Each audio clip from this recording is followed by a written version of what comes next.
సరే, ఈ రాజీనామా కారణం అంటే మీరు అసెంబ్లీకి వెళ్ళి ఎప్పుడు చేస్తున్నారు? పార్టీకి జరుగుతున్న పరిణామాలు మీరు గమనిస్తున్నారు. పార్టీకి జరుగుతున్న పరిణామాల దృష్టిలో నేను ఏదైతున్నదో నీకు వాస్తవంగా మనస్తాపానికి గురైన పార్టీ కార్యకర్త మనోభావాలకు అనుగుణంగా నాకు మరి పార్టీ పరంగా 40 సంవత్సరాల సుదీర్ఘ ప్రజా జీవితం పార్టీతో కలిసి పనిచేసిన, పార్టీ బలోపేత కూడా పనిచేసినాం. నాకు కూడా పార్టీ పరంగా వివిధ అవకాశాలు లభించినాయి.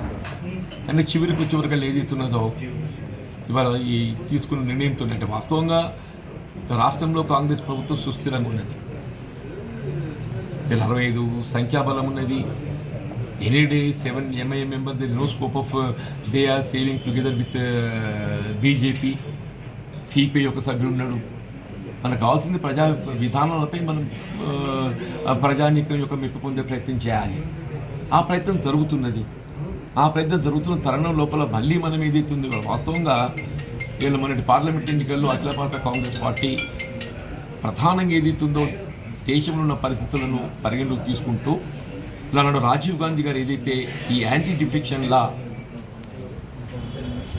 ఇవాళ చట్టపరంగా ఎన్నికైనటువంటి ఒక సభ్యులు పార్టీ మారడాన్ని నిలువరింపు చేయడానికి ఏదైతే యాంటీ డిఫెక్షన్ చట్టాన్ని రూపొందించడం జరిగిందో అందులో లొసుగులను ఆసరా చేసుకుని ఈ జరుగుతున్నటువంటి ఒక పార్టీ మార్పులను నిలువరింపు చేయాలి, దీన్ని పటిష్టంగా అమలు చేయడం భావనతో ఏదైతున్నదో ఎవరైతే సభ్యుడు పార్టీ మారడం జరుగుతుందో అదే సభ్యత్వం వెనువంటి రద్దు చేయబడే విధంగా మీ చట్టంలో మార్పు చేస్తామని చెప్పని పాంచ్ న్యాయ్ అఖిల భారత కాంగ్రెస్ ప్రకటించినటువంటి ఒక విధానాలలో పొందుపరుచుకుంది.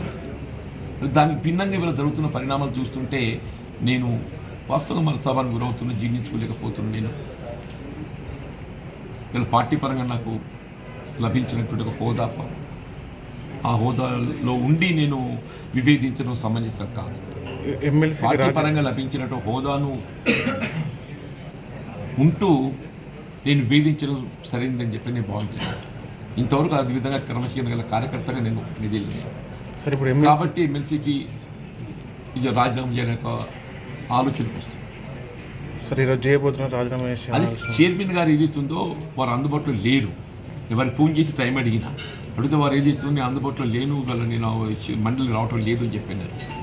మన ఎవరు సెక్రటరీ గారు చేస్తే నాకు అధికారం లేదు తీసుకోవడానికి, it's only chairman have to receive it, మీరు ఆయనకి ఇవ్వాలని చెప్పి సెక్రటరీ గారు పేర్కొంటున్నారు. ఇప్పుడు మీరు ఎమ్మెల్సీకి రాజీనామా చేసి వేరే పార్టీలో చేరే అవకాశం లేదు. ఐఎమ్ సారీ, ఇంతవరకు నాకు అటువంటి ఆలోచన లేదు.